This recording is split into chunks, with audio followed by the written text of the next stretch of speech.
This Confederate monument has been in Lexington for 115 years, and we know that the statue stood in the center of a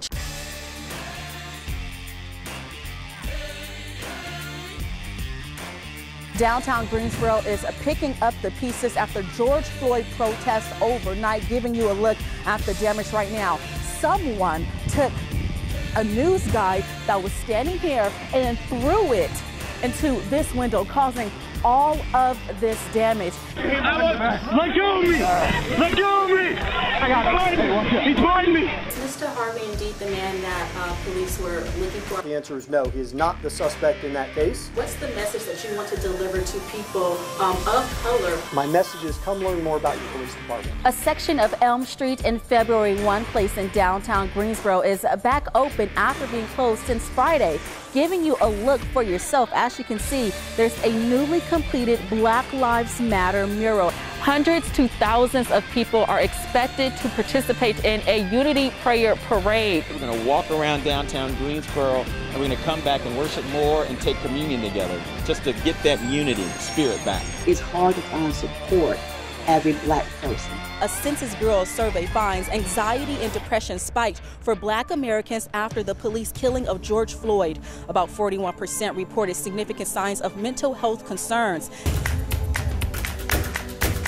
If you're stressed over the race for the White House, you're not alone. The divisive election is stressing a large number of people who look like me. We're talking about the Black community, jumping from 46% in 2016 to 71% this year.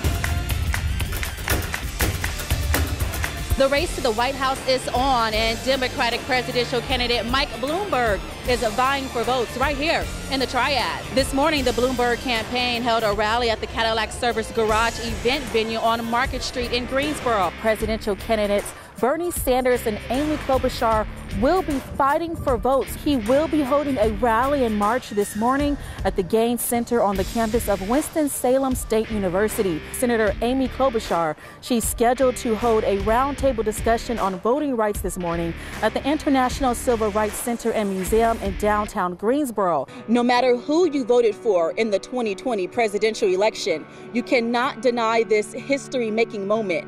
In fact, Vice President-elect Kamala Harris is the first of many. Well, that includes the first VP-elect to graduate from an HBCU, a historically Black college or university. Harris is a 1986 graduate of the prestigious Howard University in Washington, D.C. She double majored in political science and economics.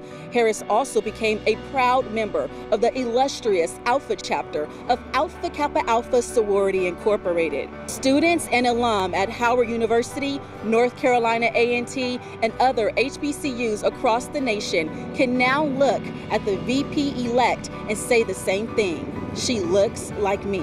For some, it's a proud reminder of Black college culture, Black excellence, and the possibility to overcome any and all obstacles in a country that may not always recognize or appreciate Black and brown communities.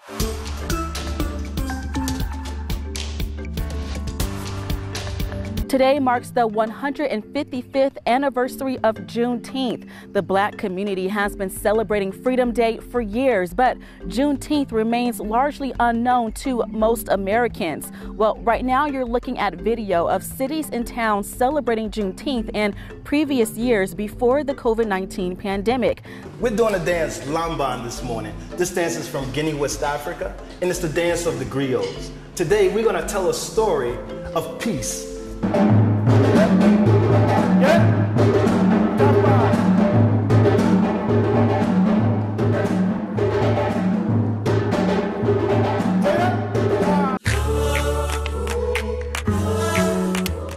Their sit-in spurred a national movement that desegregated some of our most frequently used places in society, not only lunch counters, but libraries, museums, beaches, parks, art galleries, all of that flowed out of their very brave action. And for that reason, hundreds of people filled the Alumni Foundation Event Center on the campus of A&T on Friday to celebrate the right to sit side by side, no matter the skin color. Although the sit-ins was something that changed the nation and a movement that spread throughout the country, it was really something that started with A&T. A&T was the mother and the father of this movement. A&T, deemed the largest HBCU in the country, kicked off the 60-year anniversary of the sit-in with a breakfast program filled with food, song, and powerful messages. 4 students who decided to sit in changed what happened all across the South in a matter of weeks. Journalist Roland Martin acted as the guest speaker. He encouraged young African Americans to follow the footsteps of the Greensboro Four and boldly come together to fight any and all injustices, especially plaguing the Black community. I dare say this generation must have the same focus and tenacity and be willing to say, what are we trying to change today? It's a reason to celebrate, but it's also a reason for us to remember our history so that we don't repeat it. But what I hope is that for the students here in the room, that it energizes them, it educates them, it puts them in a place where they feel like they too can influence change. I understand the anger. Over the weekend, hundreds of protesters took to the streets of downtown Greensboro demanding justice. I've watched George Floyd being killed. It brings you to tears to know that law enforcement is doing this. Protests started off mostly peaceful during the daytime on Saturday and Sunday, but turned destructive at night. Police say outsiders looted and vandalized at least 75 businesses along the Elm Street corridor, including the International Civil Rights Center and Museum. We have video footage of the person who actually threw the rock right about here into the glass, and others around him asked him, why did he do that? Whatever he threw, it hit the window and on a single impact fractured. The museum plans on handing the video footage over to the police. The museum is also focused on protecting Black history in the city that birthed the national sit-in movement. There is a proper way to demonstrate, and this museum has set the tone for that February 1 of 1960 to July 25th of 1960. Peaceful, nonviolent protest. The destruction to downtown Greensboro comes as restaurants, retailers, and other businesses struggle to stay afloat amid the coronavirus pandemic. We're all in this together. As I walk around the community, I see people in significant need. It's just heartbreaking to see businesses that were opening back up. Meet Shari Wilson. She's a 40-year-old small business owner fighting to survive the coronavirus pandemic. I think it all took us by surprise. Wilson owns a Dream Girls hair salon in Los Angeles. She also owns a second hair salon and cosmetology school in Sacramento. We had to actually shut down both salons. We also had to close down our school, so our students are no longer able to come into our facility. Wilson closed up shop after Governor Gavin Newsom issued an executive order last month for all Californians to stay at home. We need to tell people the truth.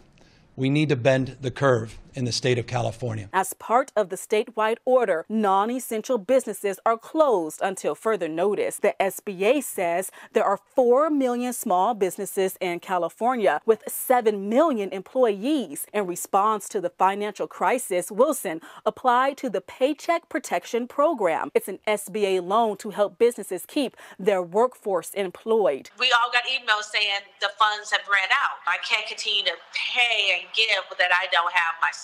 Unable to make payroll, Wilson laid off all workers. The healthy hair specialist is now turning to the web for business, offering virtual consultations and at-home hair kits. What we're doing right now is offering consultations with our clients to show them how to use the products and how to still continue to grow their hair even though they're not coming into the salon. The Uwharrie Volunteer Fire Department proudly flies the Confederate flag on fire station property. The flag's not hurting a thing.